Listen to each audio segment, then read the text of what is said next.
All right, welcome. My name is Douglas V. Gibbs, and Constitution Study Television. I've been doing videos here and there on this page.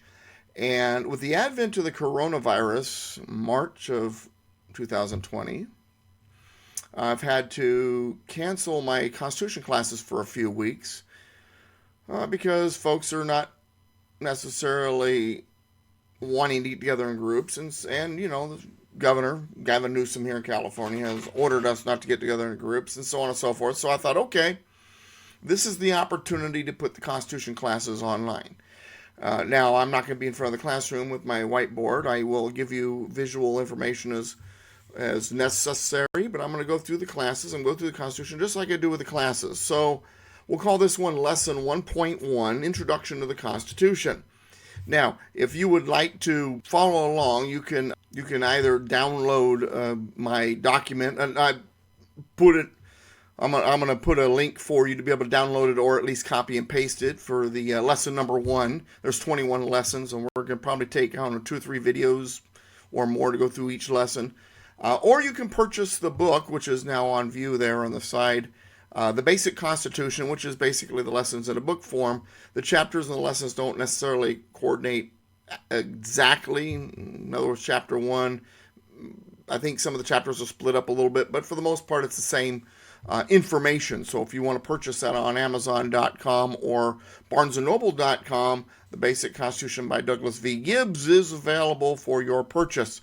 Otherwise, we are going to use as our textbook the Pocket Constitution that you get from the National Center of Constitution Studies, nccs.net.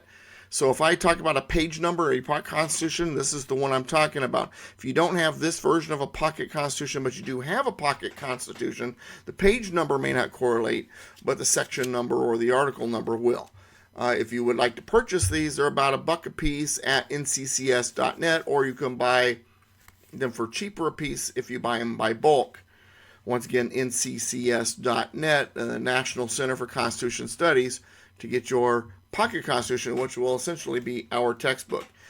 Before we really break into this, though, we're going to talk a little bit about history. I want to set the stage for the U.S. Constitution. I want you to understand where our Constitution comes from, where the research, what the Founding Fathers were thinking, what influenced them, and so on and so forth, and why America is exceptional. And we're going to start with that word. Exceptionalism is not necessarily a term that means we're better than everybody else. It means that we are the exception to the rule. We are unique. Exceptionalism is exception to the rule, or that we are unique.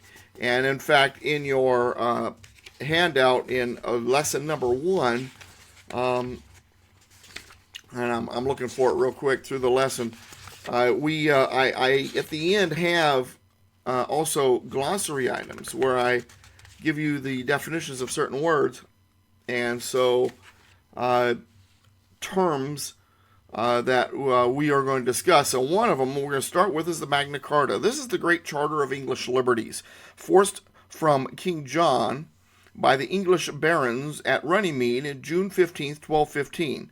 A fundamental constitution or a law guaranteeing rights, or at least that's the way it is defined as. The Magna Carta really is at the beginning of the story, or at least it's a part of the beginning of the story. Our system is derived from the Saxon system, which really came from Germany. The Saxons were the barbarians to the north. From the Roman Empire's point of view, they called them barbarians because when they spoke, their language sounded like bar, bar, bar to them. Barbarians. Of course, in this world of the politicalization of everything, the word barbarian now means someone who is violent or not civilized and so on and so forth. That is the big government side of things trying to convince you that the barbarians or the Saxons were uncivilized. They were anarchists. They wanted not enough government because government saves your life, don't you know? If it wasn't for central government, nothing would get done, or at least that's the argument from the leftist side of the political spectrum. We'll get to the political spectrum in a little bit. So the Saxons worked their way west. Eventually, they invaded the British Islands, and they brought their style of government. Their style of government was limited government. It allowed individualism, and it also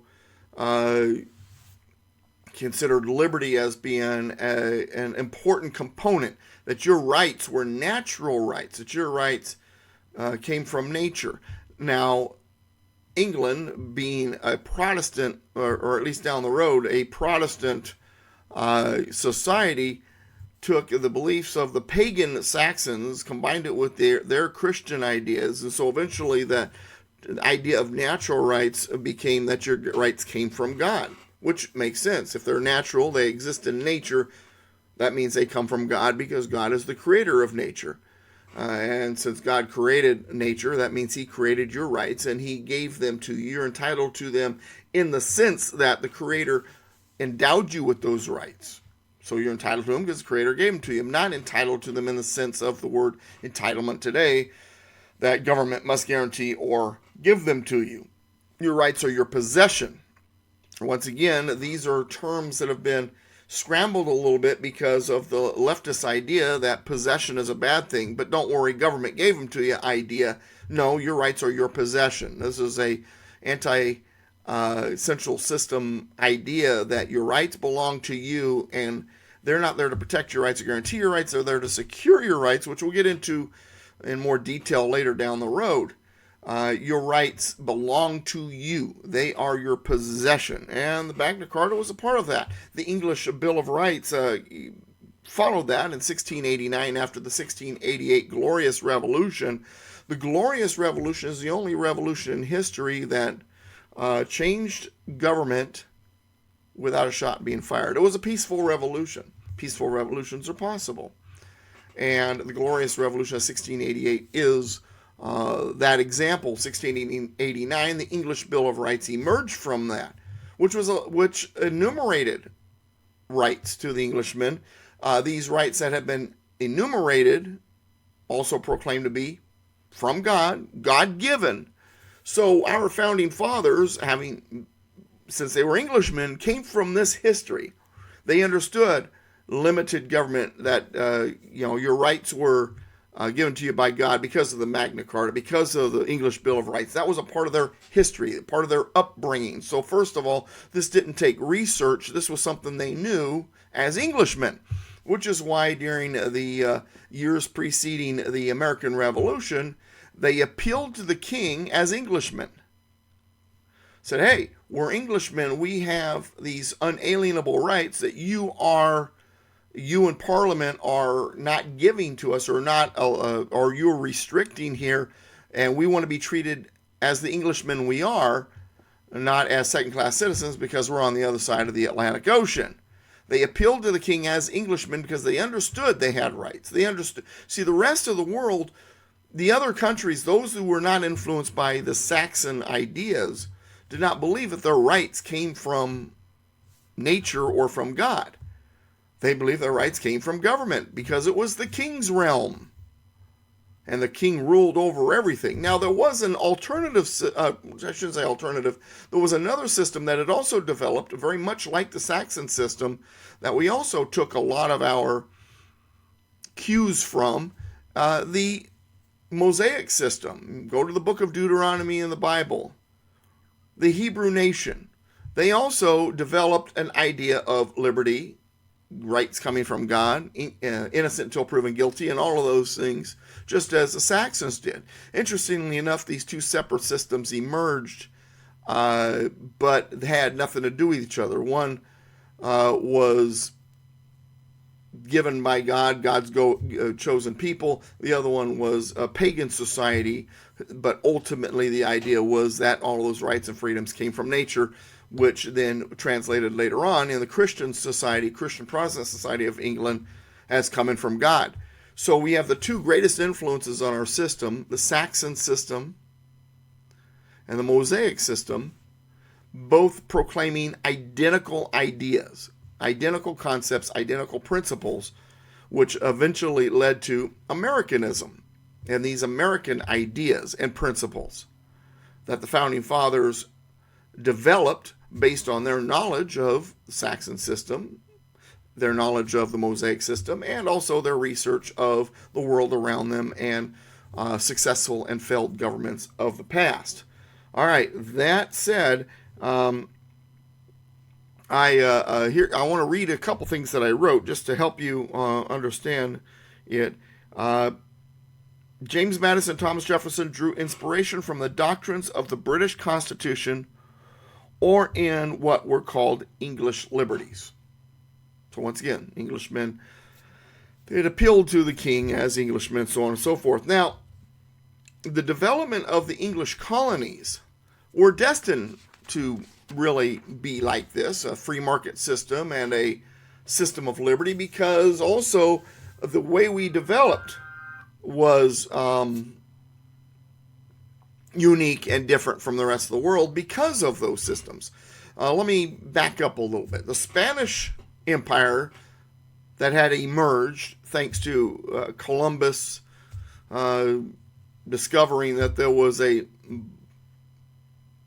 body of land between Europe and the Orient. If you traveled west, he died never realizing that he discovered a new country, by the way. And when we say discovered, yes, I know the Vikings had discovered it, and there's even word that the Chinese had discovered it at one point, but when it came to the American experience, it really began with Christopher Columbus and these lands that stood in the way of getting to the Far East, the riches of the Far East, the silk, and so on and so forth.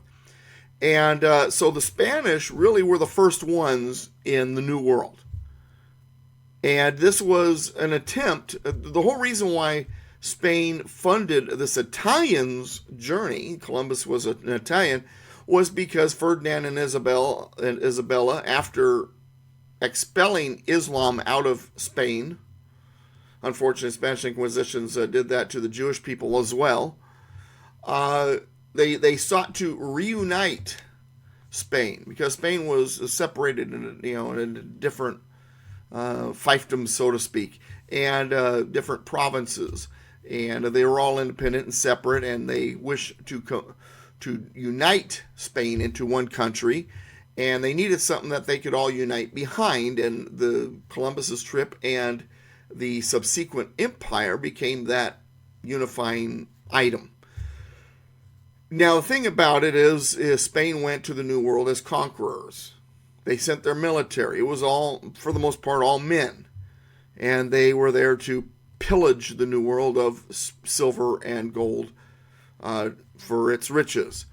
The problem with doing it in that manner is those are not renewable riches. Once they're gone, they are gone. It becomes harder and harder to find more gold and silver, and you have to slaughter the people in the way, which is what they did. Ever heard of Cortez?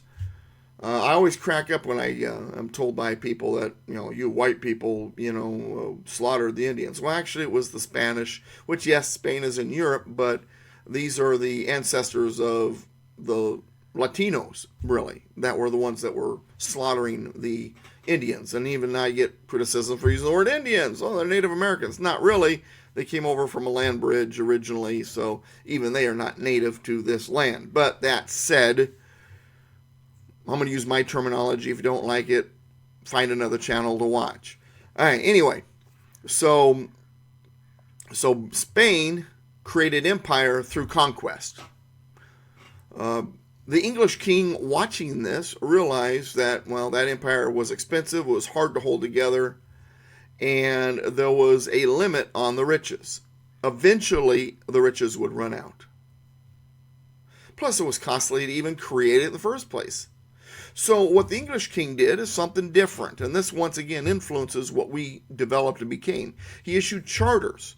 In other words, a free market way of colonizing.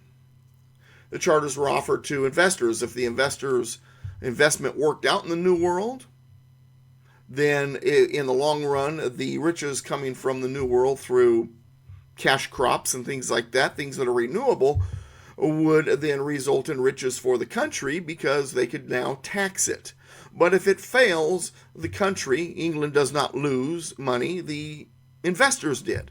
So it's a win-win situation for the king. So these charters were offered, and families rather than warriors, and entrepreneurs rather than warriors, went to the New World. They weren't there to slaughter the Indians. They needed their help. They were families just trying to make it in this new world, searching for whatever cash crop would emerge. Eventually, that would be cotton and tobacco, tobacco being really the big one in the beginning. And in the beginning, also, when you talk about Jamestown, you talk about the Pilgrims, they tried a more socialistic approach where it was a communal system where everybody put into the central stores and they took what they needed. And, well, those systems failed. People starved to death. And what the colonists eventually realized is what was most successful was giving someone their plot of land and then allowing them to keep what they grew. And then if there was any excess, taking it to market, a free market. That's what succeeded. So you can see the beginnings of what became America right there when it comes to the charters, an entrepreneurial or free market way of colonizing. And then once the colonies took place, a free market way of, getting them to grow rather than the people starving because of a socialistic idea. Now, something else that also developed early in our culture and is still felt today is our gun culture. To survive, you needed your gun. Your gun was survival. Without your gun, you did not survive. This frontier, and that's what it was. The other countries developed differently than us. The United States developed with a frontier that required that you needed to be able to protect yourself. And then later on, not only from lions and tigers and bears, oh my, but from a British government. So our gun culture first developed in the sense of protecting us from the environment, and second, protecting us from tyranny. And those are the two basic principles of our Second Amendment, ultimately, and when we get to that, we'll go into more detail. All right, now, in the beginning of our preamble, the first words are "we the people." We the people come from the Magna Carta, going all the way back to the Magna Carta. The barons who established that, they were trying to establish freedom for themselves. Then they realized it wasn't just about we the barons, but really the freemen of England. So the language of the Magna Carta changed from we the barons to the freemen. And that idea then carried over to our preamble, we the people of the United States. So there's some more influence from the Magna Carta on our system. So this English-Saxon system idea was very influential on what we wound up developing as. Now, we go over the language of the preamble in a little bit, probably in the next lesson, but I want to really help you understand that what we have here is a system based on the rule of law. That's what the word republic means. The old world argued that you needed a strong hand of a ruling monarch to survive, and so the old world, as we developed our system, really kind of expected us to fall apart. How could self-rule work? Or as Elizabeth Powell asked Benjamin Franklin, or at least this is how the story goes after the convention, Doctor, what have you given us? A monarchy or a republic? She knew what to ask. He said, a republic if you can keep it. The responsibility fall on the shoulders of the people to keep that republic. It is important that we do our part to hang on to it. Now, that said, we're not a pure democracy, so voting is not really the primary thing here. I'll get into that in other lessons. Elizabeth Powell was the wife of Samuel Powell, who was mayor of Philadelphia. And she developed relationships with these framers and these founding fathers, George Washington being one of her best relationships. In fact, it was not uncommon to see her strolling the streets with George Washington discussing the political issues of the day. We know there was no hanky-panky going on because of all the letters between George Washington and Elizabeth Powell. All of the letters from Washington to Powell had Martha Washington's stamp to seal the envelope on it. That tells us that Martha was reading the letters where they were sent out. While she trusted her husband, she also made sure that she was paying attention to what was going on. But nonetheless, Elizabeth Powell and George Washington developed a meaningful relationship. And it was she who convinced George Washington to serve a second term. It was she who influenced the beginnings of this country. through her understanding of what a republic really was about. It's more than just voting. So that's kind of the groundwork of what our whole system is about. This is now I've got one more thing I want to talk to you about, and that is the political spectrum. And so I put the image of the political spectrum on the screen for you. This actually I took from a John Birch Society video, and it's funny because I drew the political spectrum in the same way for my students long before I even came across this. So it's funny how John Birch Society and I were thinking the same way about how the political spectrum developed in the United States. Now, the old political spectrum, the one that the liberal left and the rest of the world uses, has on the far right pro-religious and no change, and to the far left secularism and change, and then they consider themselves, progressives consider themselves moderates in that sense, or in the center. That's not necessarily completely true. The old spectrum is based on the old French spectrum, which preceded the French Revolution, where you had the king or the monarchy and the established church in place, and those on the far right, who sat on the right side of the auditorium during those times, they were the ones that supported the king, supported the established church. So they were considered to be on the right. Those who sat on the left side of the auditorium in the French legislature, those are the ones that supported a more secular system and change away from a monarch and a change away from the established church, and those who sat in the middle were the moderates. So that's how they base their political spectrum. But in the United States, we never had an established church. We never had a monarch. So the political spectrum kind of developed differently here in the United States. It really is, to the far left is 100% government. To the far right is 0% government, like anarchy. Interestingly enough, you go far enough right, you wind up to the left, because what happens is if anarchists were to take control and they completely, get rid of the government, now you don't have order. People start crying out for order, and who do they cry out for order to? The very ones who caused the disorder or the anarchy, the anarchists, who wind up then taking over as dictators, and then you wind up on the far left. Communism, socialism, Nazism, fascism, monarchies, theocracies such as Islam, those are all on the far left. To the far right is anarchy. The Constitution is dead center. Now, on the image it says protecting the rights of the people. I want to change that language, and once again I'll go into this deeper later. Get rid of the word protecting and put the word securing in its place. So when you see this image, rather than protecting, I want you to put securing. In the Declaration of Independence, it says that the purpose of government is to secure the rights of the people. And in the preamble, it says to secure the blessings of liberty. The word secure is used, not protect. The way I like to explain it is the biggest threat, or the most dangerous threat to your rights, is government. So why would you want them protecting your rights? That would be like the Roman soldier in the days of the Roman Empire leaping in front of you and saying, "Don't worry, I'll protect you against me." Well, that's silly. If he's the greatest danger, why would you want to use him to protect you against him or protect you from him? Same thing with our rights. Government is not there to protect our rights. They're the primary danger to our rights. So I don't want them protecting me from them.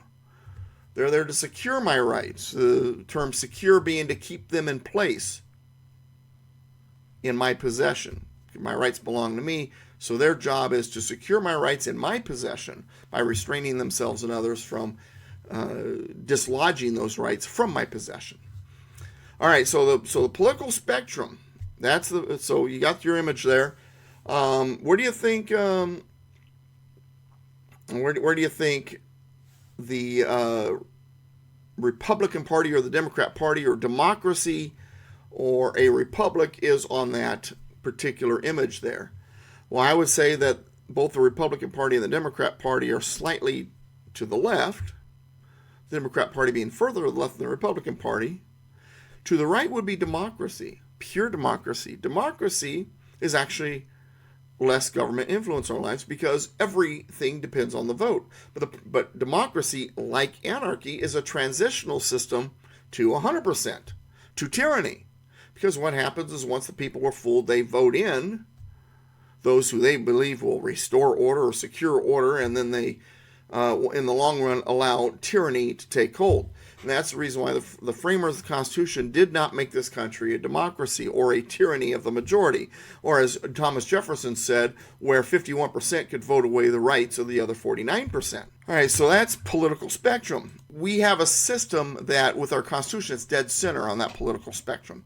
It created a big government, the federal government, but put limitations on it, small government. So there's a balance there. As a republic, it's all about balance and checks and balances more specifically, or at least that's what our whole system is supposed to be about. All right, so that's lesson 1.1, Introduction to the Constitution. If you have any questions, comment below. There's a comment section for this video. If you want to subscribe so that you know about the other lessons that are coming soon, I'm going to try to do them as much as I can. Now that I'm home because of the coronavirus, I got a little more time, as long as my wife doesn't have honeydew things going on. We'll talk about, I'll answer those questions in the comment section. If you want to email me, constitutionspeaker@yahoo.com. Also, on my classes in Corona and Temecula, when I have them, I have a bucket I pass around. The classes are free, but if you want to help out and fund what I do, throw a few bucks in the bucket. A couple of ones, a 5, a 10, a 20, a 50. If you want to help out and help fund this, there is a way to do it even with these videos. Go to douglasvgibbs.com or politicalpistachio.com and look for the yellow donate button. Hit that and you can donate either through PayPal or through a card to my account, PayPal account, to help fund what I do.